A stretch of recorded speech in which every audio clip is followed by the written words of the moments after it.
Welcome to The Next Question. I'm Austin. I'm Chi-Chi. And I'm Jenny. So Austin, who is joining us today? Today is Maya Schenwar. She is the editor-in-chief of Truth Out. She does a ton of work on the criminal justice system. Her book is called Locked Down, Locked Out, and she is also working on another book right now about the criminal justice system.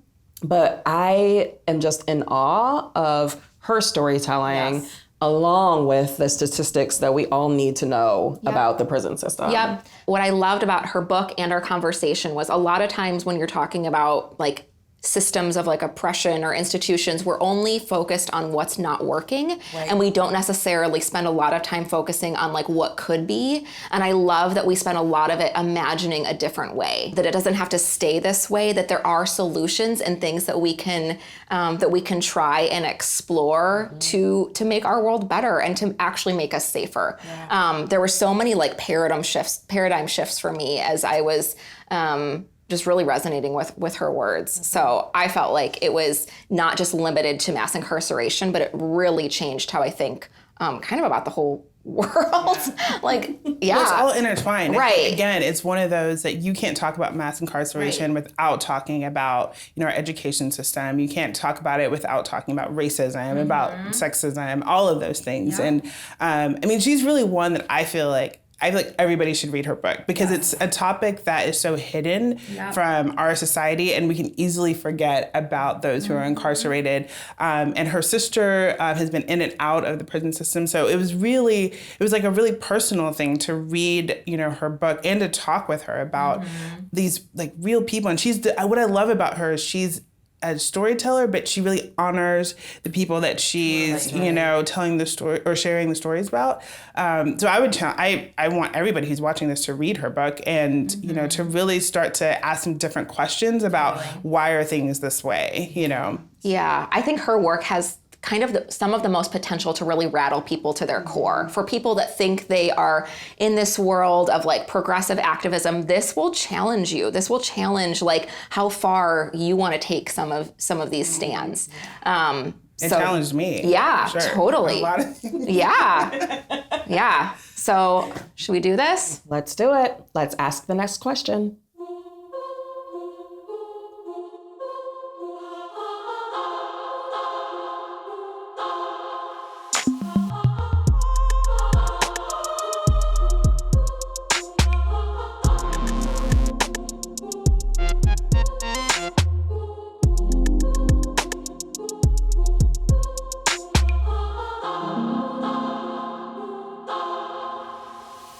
When I have been telling people like who we're having on the show and who we are getting to talk to, when I say your name and say that like I call you like a prison abolitionist, and people are like, oh, like there is like everyone else are like cool, yeah, like all these other things, and then you get to prison and it like strikes a nerve with people that I'm always like, well you should read her book, because it's not just about like let people like no consequences. Like I think people can't imagine. They just it's become so ingrained in us that like how else would we deter people from doing bad things? Right. I mean, it's so ingrained in our society that it's made to seem natural, and I think this was true for me, obviously at first, and a bunch of things contributed to me changing my opinion, but one of them was reading Angela Davis's book, Are Prisons Obsolete? Yeah. Because before that, I definitely thought, we should reduce prison populations. I was reporting on all the injustices of prison as a journalist, and also my sister was in prison, and I had other people in my life who had been impacted by the system, and I thought, well, right now, what the system is doing is wrong, and mass incarceration is bad, like that phrase, but it hadn't occurred to me that incarceration itself was a problem. And it's, so I read Angela Davis's book, and she talks about this idea that like this is made to seem natural. It's made to seem like something that will always be with us. But then she points out that slavery was made to seem That's right. like That's something right. that, well, it will always be with us.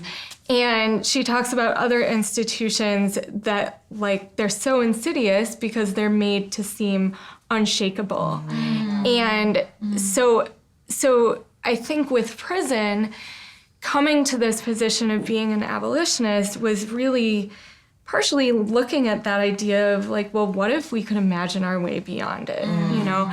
And another aspect of it is looking at its roots. And looking at, like, well, what was this founded on? It wasn't this idea that, well, we need to do something that will actually address violence and harm. You know, no one ever said, like, this will be the grand solution to violence and harm. The main roots of our current system of incarceration were slavery, you know, as a model for what we have and what it grew out of.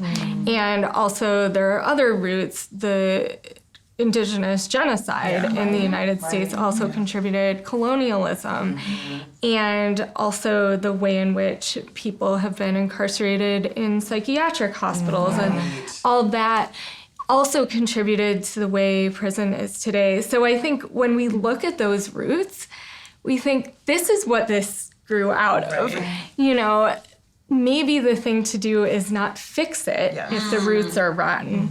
It's uproot it, right? And so you think of prison abolition as radical, but again, coming back to Angela Davis, she says that radical, what it means is by the roots, you know, from the roots. And so that's the way I think of prison abolition.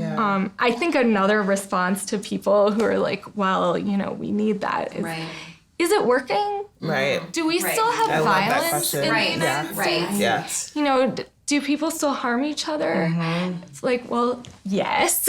And not only that, but we are an extremely violent country, you know, and thinking about, like, the types of violence that are pervasive, a lot of them are actually nurtured within prison. You know, prison isn't addressing trauma. It's not addressing violence. Prison is a place of trauma and violence, and prison traumatizes people.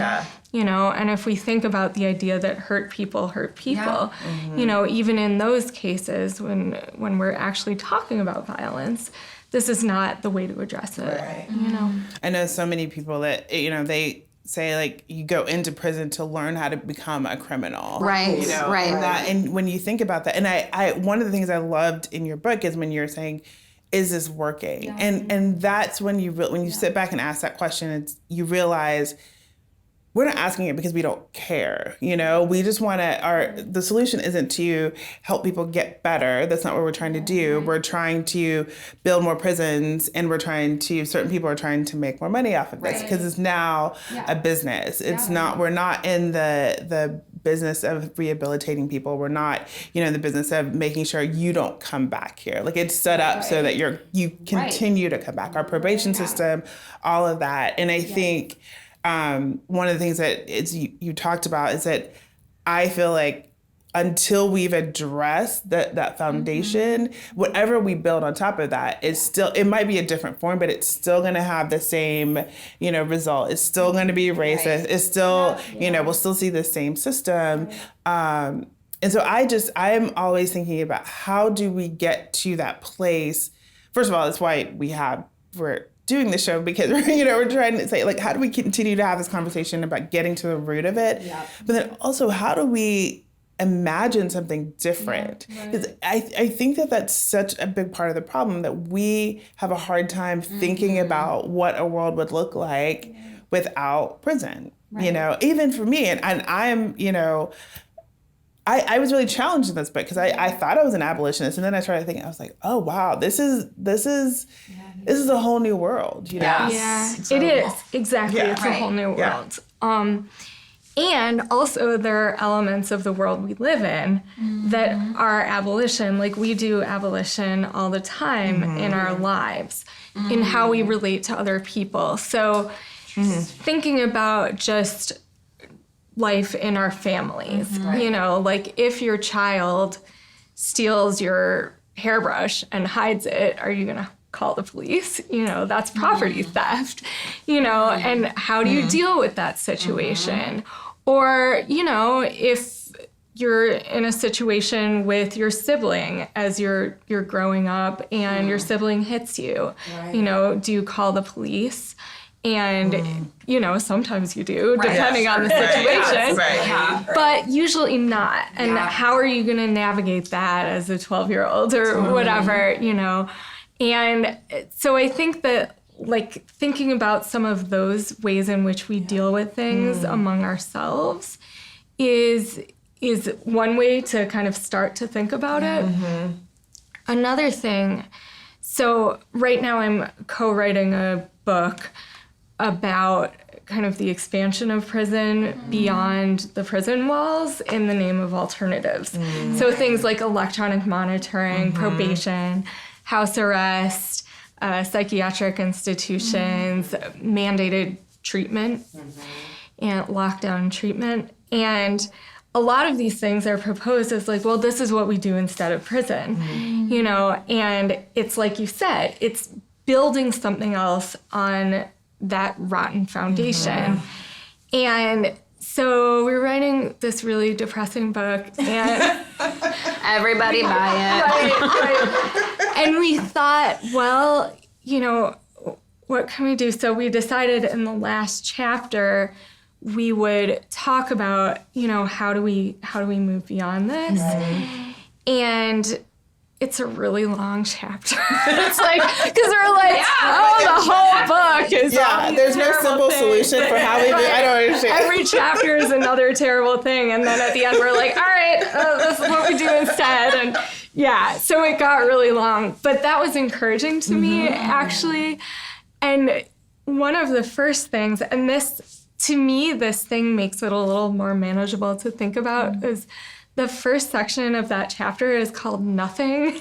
And the reason is so many of the reasons that people are incarcerated don't have to do with violence and harm. And even if they involve violence, the reasons why that's happening are not things that like need to be addressed in the way of consequences and punishment, And so nothing is really not nothing, but it's recognizing that like every instance that results in incarceration doesn't need an alternative. Sometimes the alternative is freedom, And another thing that we really tried to focus on was like, we're not saying, okay, instead of prison, we need to create this other monolithic institution to address these problems. We're also saying we need to build up communities. We need to create the conditions so that prison is unthinkable. It's not just about, supplying something different in response to violence. It's about creating a completely different society that is actually focused on humans, focused on human needs, and not focused on like, okay, bad things will happen and then we'll punish them. And so, so that's also a challenge because it's about this massive reprioritization. It's about rethinking like where we're funneling our resources. And that's actually, something that more broadly we need to be doing in society if we're going to have a livable society that actually is moving toward justice and liberation and, actually like not going extinct. Right. I mean, I think about how finally there's like an open conversation happening in this country about climate change. And it's like, well, where are the resources going to come from for that? And if we're sitting around, punishing people and bombing people and pouring resources into like immigration enforcement that is also killing and incarcerating and punishing people, then that's what we're going to do and we will not survive, That was one of the most like I feel like mic drop moments when I was reading your book about the difference between like harm and like criminalization. Like this idea of there are so many people that are inflicting harm in the world that aren't like, you know, facing like any like consequences like jail time or prison time. And it's just like, this is unsustainable. Like this is going, like to your point of, I mean, we were talking about like companies that are like exploiting resources, exploiting people. They're not like ever serving any time. So it's like, how are we like, these laws aren't writing themselves. Like it isn't just like, oh, we've all agreed that these are the things that are doing the most harm to people. It's like, these are the things that we've identified that we can easily catch, easily punish, and easily like expel them from our community. Yeah, I found that to be like it like reframed how I see things in a lot of ways of like, oh, right, maybe they didn't break the law, whatever that, like who cares? Like, are they inflicting harm on their community, on our world, on each other? Like, I came to your book feeling like, I don't have like experience, I don't have exposure with the criminal justice system like firsthand. And I realized like, oh no, I have like drank the Kool-Aid. And I think there's so many like shifts that need to happen. It's not just about changing up who goes where. It's like how we actually, it's how we actually view people just needs to totally change. Yeah, I think that idea of separating crime from harm is really important because you mentioned laws. Mm-hmm. So it's like, if powerful people are deciding what's a crime, right. Those are often the people doing the most harm in society. Right.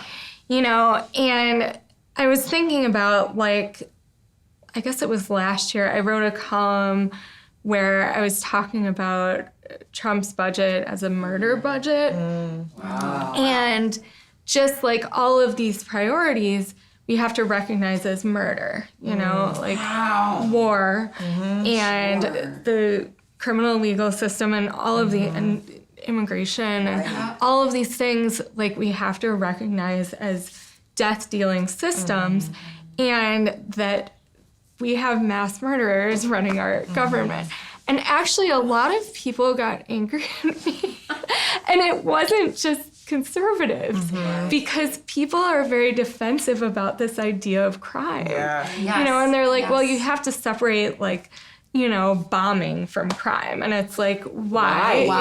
Is that because the people being bombed are far away, they're people of color, they're poor, and they're people who are, you know, oppressed by the United States in a way that, you know, works because we are othering them. We are saying that they're not human. And and the idea of murder is like, well, murder is this thing. And I actually learned this from my friend and pen pal, Lucino Hamilton, who's incarcerated, who I've been corresponding with for many years. And he said in one of his first letters to me, like, we have to stop talking about crime. Crime, as it's defined, is a limited set of actions that is taken by poor and oppressed people. That's right.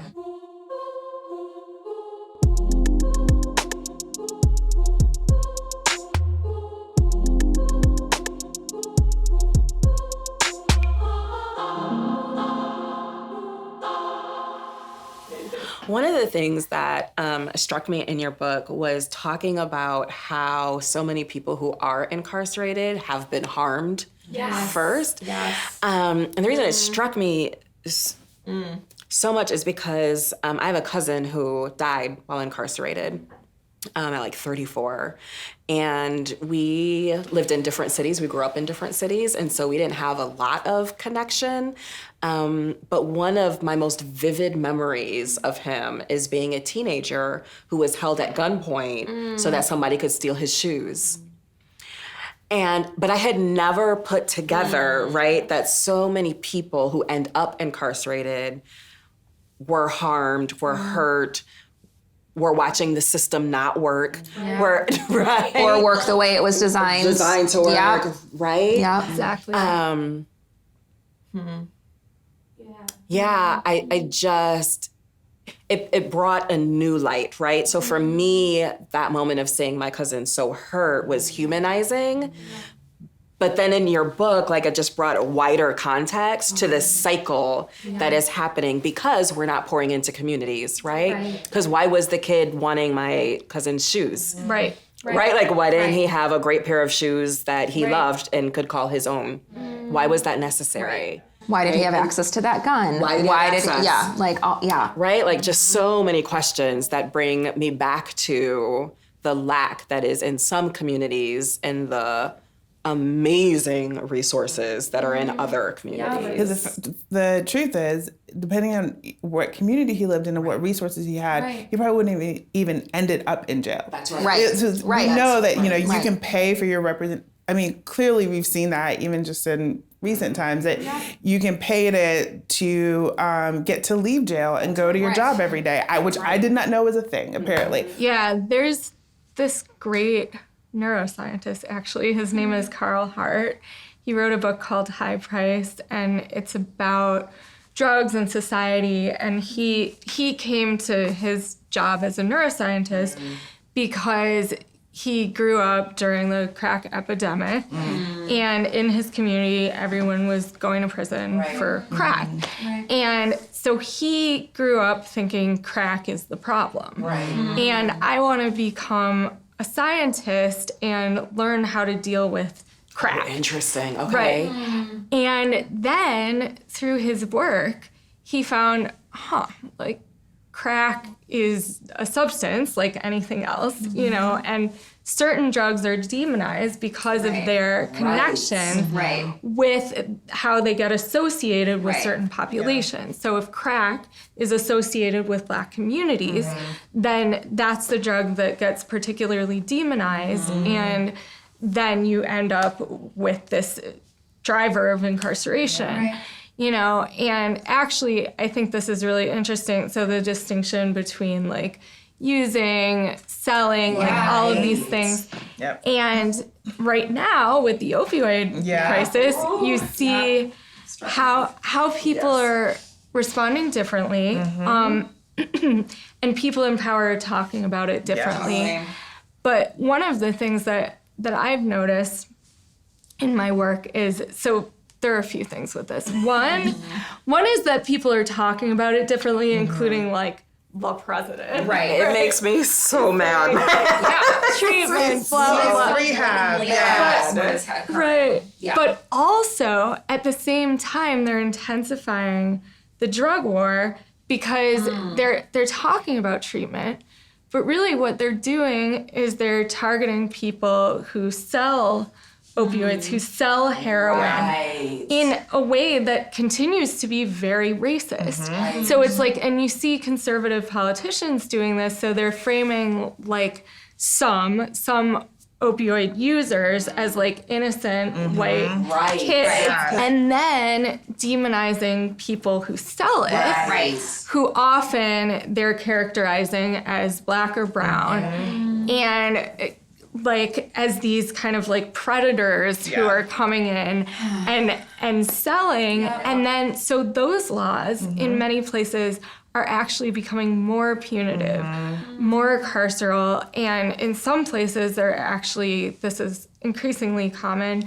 they're just doling out manslaughter charges for selling opioids because, you know, some people die, right? Because there's an overdose crisis because of the way, you know, because of the way we treat drugs in society, you know? And at the same time, the treatment that's on offer is not actually helping people in so many cases. So you look at the language and you see, oh, there's all this great treatment. It's like, well, if you mandate someone to treatment, if you stick them in a treatment facility and you're like, well, this is your treatment, you're sentenced to it, that's not gonna work, you know? Treatment is partially about self-determination.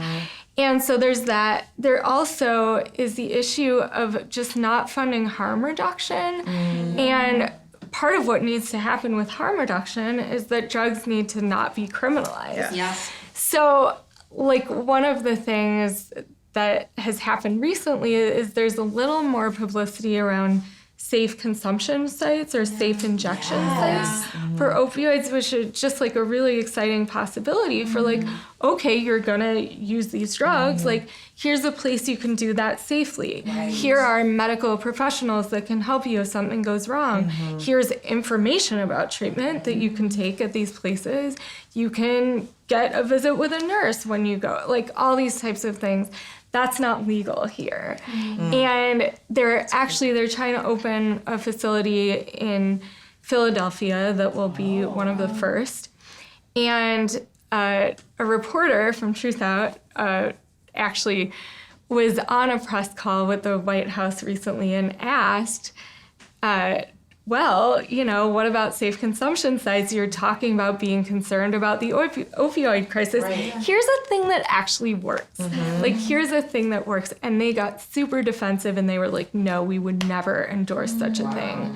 We would never endorse such a thing. And part of that is just this assumption that these drugs must be criminalized and that people must be criminalized for using them. So, you know, there's also that, like, people are not being helped by these policies, no matter what the rhetoric is. We don't have any problems imagining a new future when it's not Black and brown people, right? Totally. So how many Black and brown boys are in prison for weed? Yep. And now all across the country, every time you open a magazine, there's a story about some young white male, right, who's making millions of dollars. Right. I'm like, oh, but we couldn't imagine this for, you know what I mean? Like suddenly we have the freedom to see what could be. Right. Well, like Miriam Kaba, who is one of my mentors in this work and has taught me so much about abolition, she says, there's already abolition in Winnetka, which is one of the wealthy white suburbs in Chicago. Do you see police arresting people all over the place in Winnetka?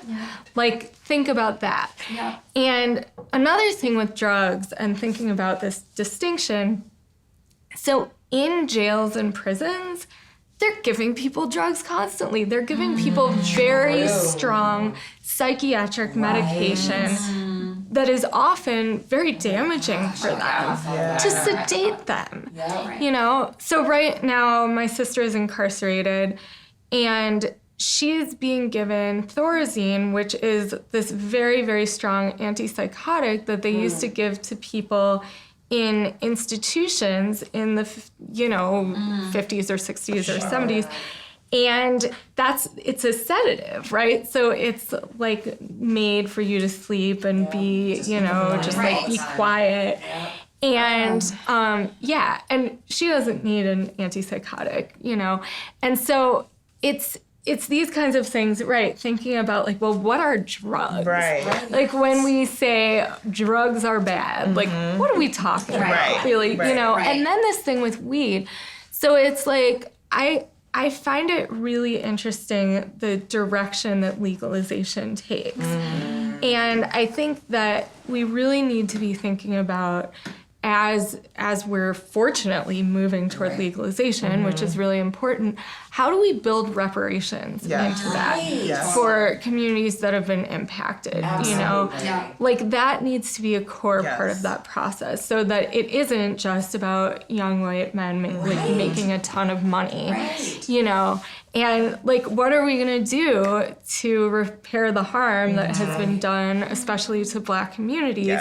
And think about like all the people whose lives have been ruined, by this situation. And it's like, all right, well now it's legal. It's crazy to think about, but it's changed. And so, how do we... Yeah, I really want to go back to this because I'm always like, how do we... Because you talk about this collective imagining and I find that sometimes on my own, it's hard enough to imagine a new world. How do we, I think these conversations are helpful, but how do we push ourselves when we're trying to imagine something different, especially when it comes to something we're so ingrained in our society. And we like thinking that. We like thinking that there are good people and there are bad people. Because even as I think about it, I'm still like, well, yes, I think we should abolish prisons, except for, there are certain people that I'm like, you should probably not ever get out. Like, I don't want to, but you, I do. And I think we all, if we're honest, we all have that level of like, I don't know if I'd want to live next door to that guy, I'm just being honest. But how do we do that? How do we start to, imagine a world where, we're focused on bringing people back into community and not just pushing them out, isolating them? Yeah, there's a few things. So one is we can't do it by ourselves, right? That's what movement building is about, and part of it is kind of pushing each other and thinking through this stuff in community and thinking, always coming back to this idea of like, what are the effects of what I'm advocating? Like, am I advocating for a reform that's actually going to build up another punitive institution? Another thing is like realizing, like, I think sometimes when we talk about abolition, there's this idea that like, okay, we're gonna let everyone out, and then everyone will be my next door neighbor. Right. Like everyone's gonna be my next door neighbor. Somehow I'm at the center of this, like. Right. Yeah. Well, that, and also this idea that there won't be ways of dealing with harm and violence. Right. And so I think that needs to be a critical part of abolition, is like finding new ways to deal with harm and violence that actually work. So like one example, like this is the example that I think people always go to, is like, well, I want everyone to get out except for people who are convicted of sex offenses, and because that's the thing. Right. Yeah. That's my line. I can't. Yeah. Right. And so, and I've heard that even more than I've heard like murder. Yeah. Because there's the idea that like, well, murder, like you can think of all these reasons. And of course, like a lot of women, for example, who are convicted of murder were defending themselves against abusers, so, but thinking about sex offenses. So for me, this comes back to, as an anti-violence activist, this comes back to, well, is it working? Is it actually working? Because we have so much sexual violence in our society that is rampant, that is fostered within prisons, because prisons are sexual violence. I mean, prisons are abusing people every day sexually, and that is something that happens because sexual violence is perpetrated by guards, is perpetrated by the system, but it's also, like, I think about, so many people have said to me, I went to prison and suddenly I was being strip searched every day. Suddenly I was being cavity searched. If I wanted to have a visit, I had to, do these like horrible, demeaning things that traumatized me for life. So it's like, okay, that's sexual violence. What do when we talk about crime and harm, why aren't we talking about that? And then do you think that sending people to prison and putting them in a situation of sexual violence when they come out, like, is that supposed to have fixed them? So that's, to me, like a really hard challenge, is how do we uproot sexual violence from our society, as opposed to putting people who've committed this harm in places of sexual violence? And of course, as we've talked about, it's not everyone who commits sexual violence who's going there. Sexual violence is pervasive in all communities. So it's like in Winnetka, where the police are not arresting anyone, there is sexual violence. Sexual violence mostly is happening in the home, and so prison is not doing anything about that. So there are all of these ways that we need to be thinking about dealing with that. We need to be thinking about new ways of addressing the violence that happens through transformative justice and these very difficult processes that are being cultivated in communities.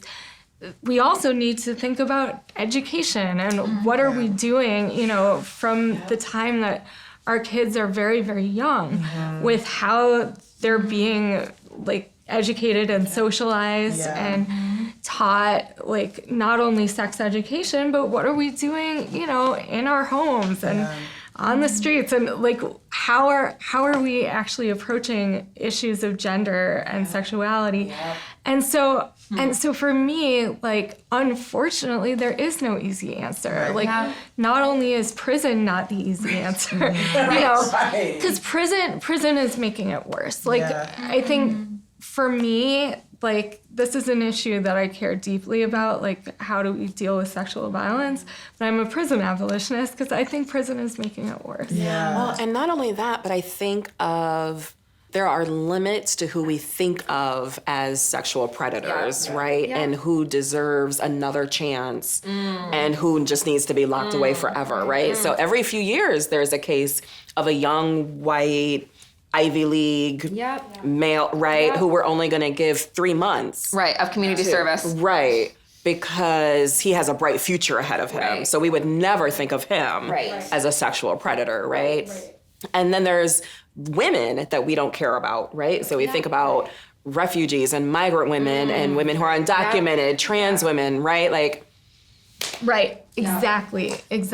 we're not trying to round up the people who are sexually abusing them. And actually, there's this collective that was formed by Miriam Kaba and Shira Hassan in Chicago, and now they're doing it in the places that they are right now.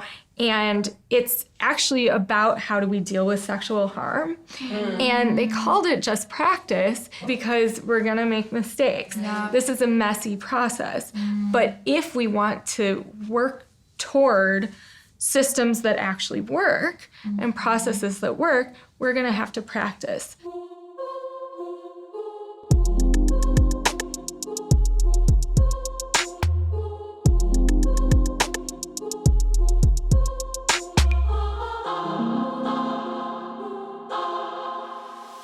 I mean, when we think about the practice part of it, I mean, I think a lot of times we try to, say, okay, well, we're going to try something different. And if it doesn't work, then we're like, well, that, like throw that out, that just was but we've done, to your point, we've done this prison thing and it's not working, but we keep at it. Because in a way, it's easier. It's easier to lock people away. It's easier to forget about people. Confession, it took me years to realize that I missed my cousin, right? Wow. It took me years. So we would go back for, giant family holidays or whatever, and I would be scared to ask about him. Wow. So I'm like, is this something we talk about? Is this something we don't talk about? Are we... Wow. Is anybody in communication with him? Like I don't know where, can we have a family meeting right now about this? Because I don't know where we are on this. Wow. And it wasn't until I was an adult, until I was out of the house and less concerned about what everyone else thought and felt like this is a decision I need to make. I am not okay with being isolated from my cousin. I'm not okay with not knowing about his life inside. I am not okay that he maybe doesn't know that I'm gonna get married. Like this isn't okay. Wow. This is not okay. Yeah. And he is a wealth of information because he grew up with my grandparents and like he knows all kinds of stories and histories and I'm like, he's a person. He's a person, right? Like he's a whole family member. Person. Yeah. But it was years before I decided that isolation was not going to be the answer. Yeah, absolutely. Yeah. It takes a long time. It took a long time for me in certain ways. Yeah.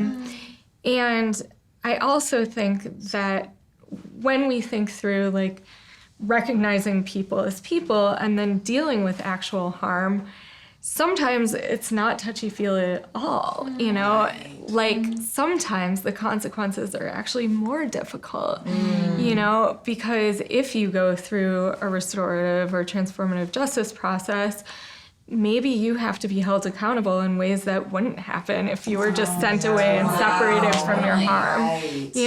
Maybe... Right. You need to take your life in a completely different direction. Yeah. Maybe you need to switch jobs because in the job, you're in, you are dealing with children or whatever it is, you know, maybe you need to examine your entire past and go into intensive therapy and, you know, like all of these things that are really, really hard. If you go through a process and you're being held accountable and victims actually have a voice, you know, I mean, that's one thing in our current system in relation to sexual violence. Survivors are silenced in the court system. You know, they do not have a say in what's going to happen. And even if they did, the options are so limited, they're not actually getting any redress for the horrible things that happen to them, you know. So what would that look like? Right. Yeah. I mean, well, it's like who's being considered. Like that was one of the parts of your book too that really stood out to me when it was there was a child who'd been killed and the victim's mother was like, please don't make this go to retrial. I don't want to like relive this trauma. And they didn't care. Like they ignored her wishes. And I'd never thought about that, about the harm on victims' families. Yeah. Like that this isn't the kind of thing of like, oh, yeah, I don't know, that it's not, we paint this like these super broad strokes about like, this is how you get peace, or this is how you're gonna find like solace and comfort. And it's like, it's not that simple. And it's not, and I just, I get, on any issue, I get so perplexed why we take like something as complex as like human and we're like, I know, we'll just do this like one thing, one size mostly fits all, and it'll just work. Like, I just am like, of course this isn't working. Of course, like, this is not working. We're not centering the people that actually need to be centered.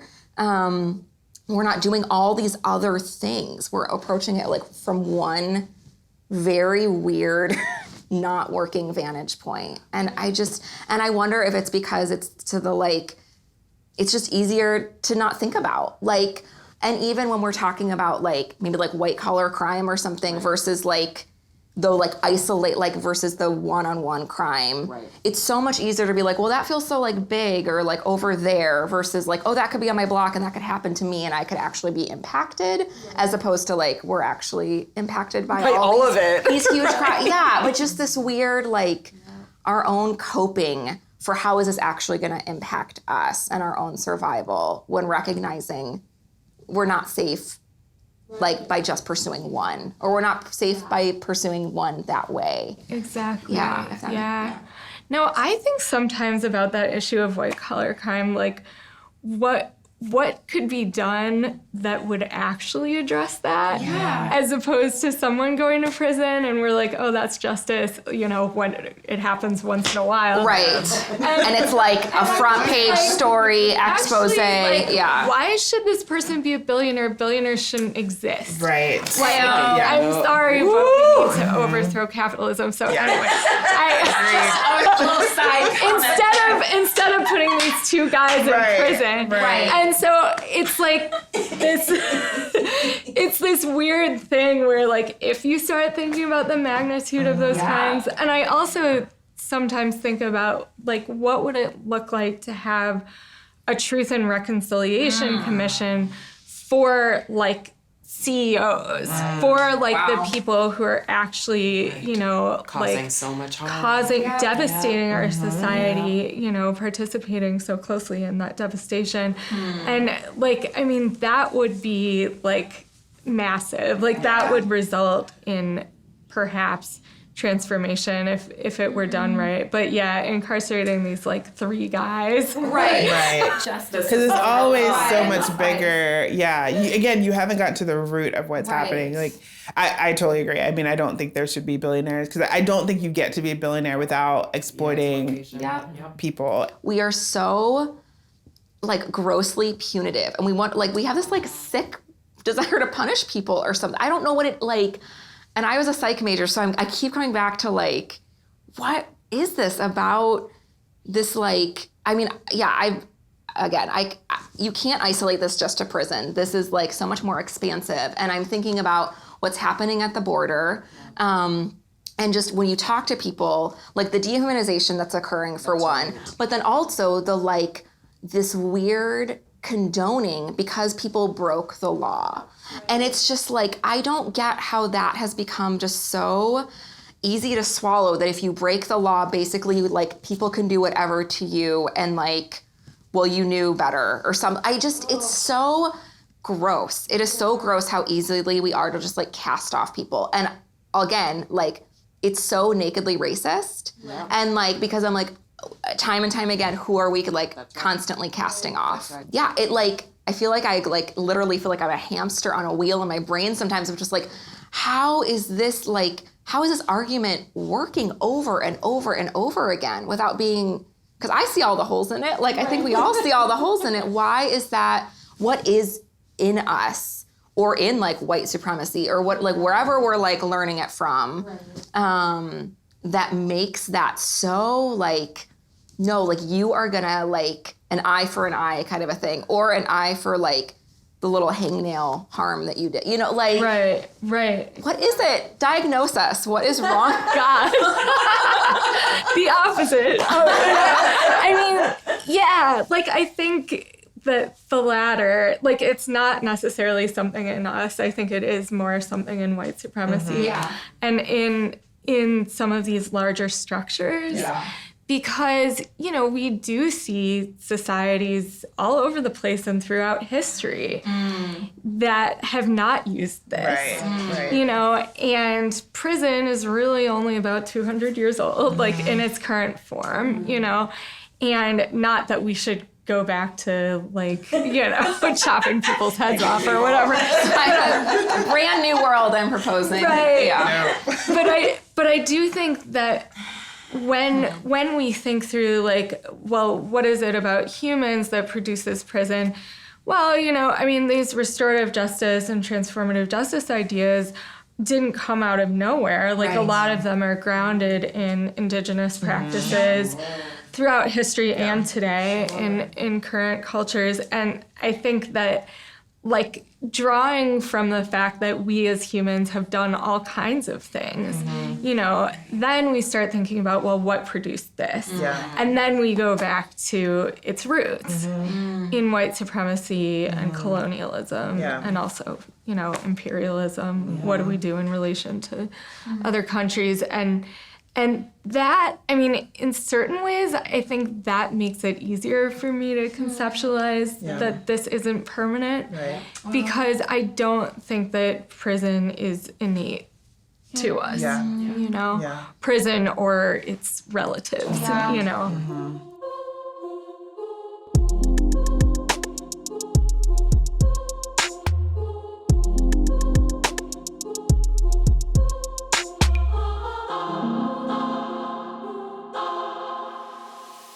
So you deal with a lot of heavy stuff day in and day out.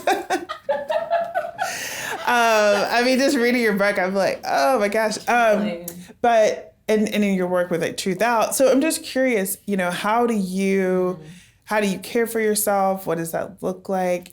And also, you know, for people who are, because I know I've done very little, but I've done some work in, you know, jails and prisons, and even just the short amount of time, it's taxing work. Like it's so hard, and it feels so oppressive, and you come out and the people that you care about are still there, and sometimes you want to hide from it. You're just like, it's too painful. But I'm just curious, again, what do you do? How do you coach other people who are, you know, maybe engaged in this work?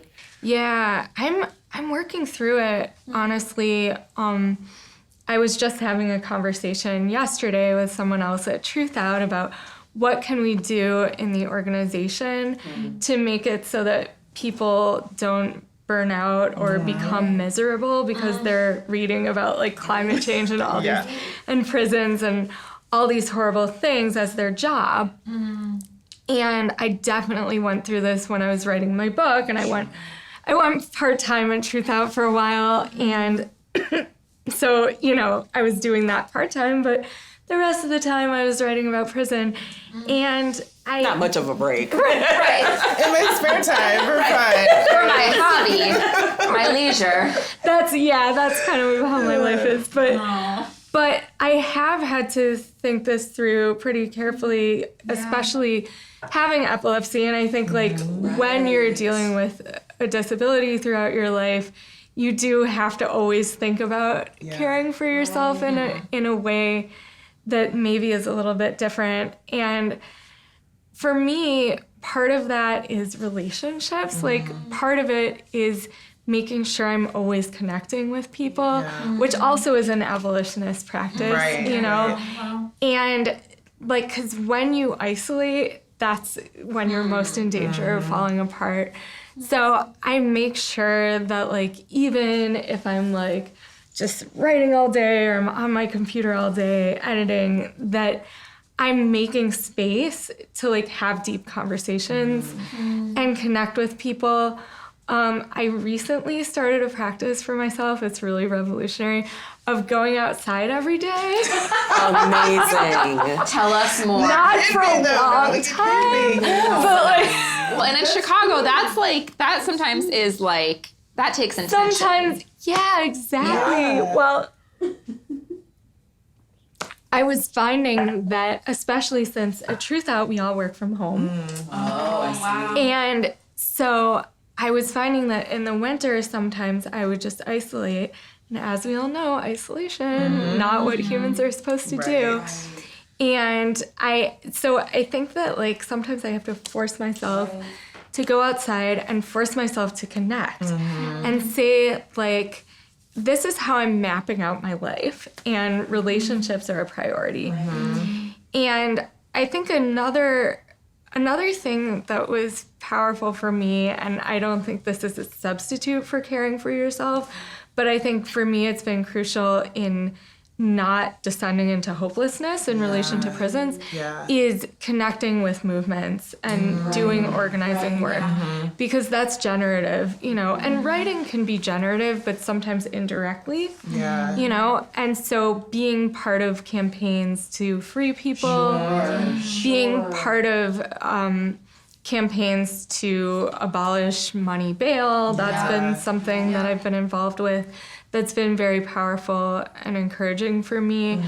And being part of, more generally, like a movement for abolition. So not just theorizing it and not just practicing it in my daily life, but always being present in this larger movement has helped me move forward, not only like in my life as a writer and editor, et cetera, but also as a person. I've also been involved with the Chicago Community Bond Fund here in Chicago. I helped to co-found that, and now I'm on the board, and I find that work to be some of the most encouraging. It's so exciting to me that like just a few years ago, you would say like, oh, we should abolish money bail, and people would be like, what are you talking about? Like, okay, maybe that will happen in 60 years. And now I think that could happen any minute, you know, like it's become such a prominent issue. And a lot of people, like, it's very hard to make an argument for it. Because it's like, well, we're incarcerating people for being poor, for not having the money to pay their way out.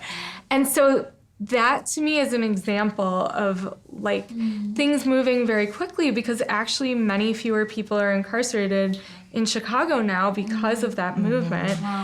Just a few years, you know, incarcerated in Cook County Jail. So I think that like that's the kind of work that propels me forward. And also, you know, it's watching people lead these movements who are directly impacted, you know, has also been very encouraging. Like a lot of these movements are youth-led, particularly here in Chicago, the No Cop Academy movement is led by Black youth who are directly impacted, whose communities will be directly impacted. That's been an amazing coalition doing powerful work. And so I think that like this work is not without hope. It's not without inspiration. It's actually like thick with inspiration, you know, and it can be a source of joy. Wow. To me, some of the most inspiring movements have actually originated within prison, you know, like the hunger strike in California, which actually made great strides toward addressing solitary confinement. The labor strike that happened in prisons last year, which was led by incarcerated people who, I mean, if you think about it, organizing while you're incarcerated, that is difficult work that's also so risky, right? I mean, people are literally putting their bodies on the line and succeeding, you know? And so to me, that's like the most inspiring. And I also think it's important to think about how much of these radical ideas have originated within prison, you know, like some of the originating work when it comes to abolition was Angela Davis within prison, Assata Shakur, George Jackson, some of his ideas, and thinking about like some of the uprisings that have happened where people have been demanding like radical things, like they're not just demanding better food, even though that's important, it's very important, but also demanding these larger things like the Attica uprising. They were actually talking about the whole system of incarceration in addition to having these smaller scale demands. So there is so much potential for transformation. Thank you for reminding us that the work can be joyful. I need that. Totally. You mentioned that you're working on a new book. Can you tell us a little bit about that, and then tell us how we can support you, how people can find you, all that? Absolutely. So the new book is called Prison by Any Other Name, and as I mentioned, it's about kind of all of these extensions of prison beyond the prison walls.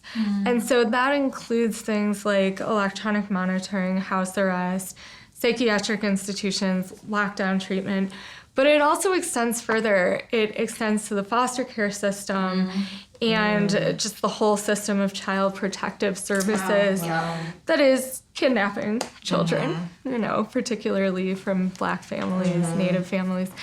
And also it extends to predictive policing and all the ways in which police are actually occupying communities and creating prisons within communities. And so we work on that. And it also looks at the school to prison pipeline and the ways in which schools are being transformed into carceral institutions in some cases. And so it's really, in some ways, it's been overwhelming. So I'm co-writing it with Victoria Law, who's an amazing journalist and author who has written primarily on the incarceration of women and women's prisons and kind of the impacts of gender oppression on people who are incarcerated and how that drives incarceration. And it's been amazing working with her. But in some ways, we've both found this work overwhelming at times because it's so big. It's not just about the 2.2 million people who are incarcerated. It's much, much larger than that. And it also impacts families and whole communities.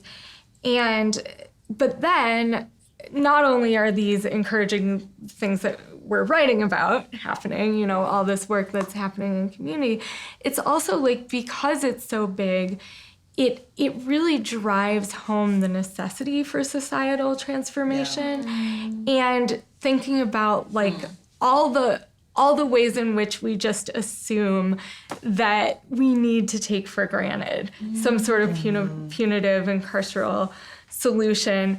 And I think, I'm hoping that it will, again, raise questions. You know, it doesn't have all the answers. Sorry. But it's not an instruction manual. But I'm hoping it raises a lot of questions that kind of help to move the conversation forward. Maya, thank you so much for sharing your story with us. Yes. And please thank your sister as well. Yes. She didn't have to share her story with us. So.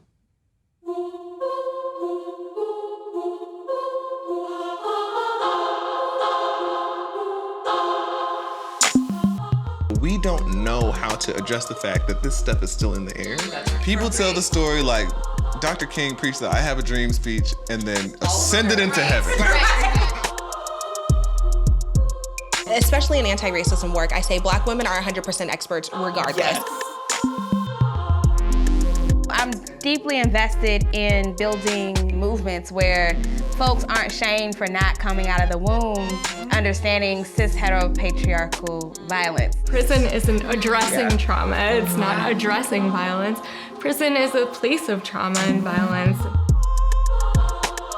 Everything in the news is just like beating us down. I want to see stories about Black women succeeding and thriving. Black folks in a white space. Listen, you find each other. You may not have shit else in common, but you're gonna be friends, right?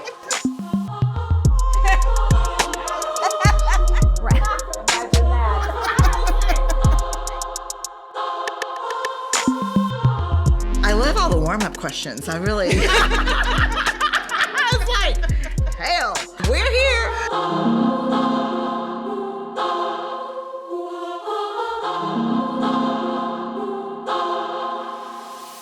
Hi, thank you so much for watching this week's episode of The Next Question.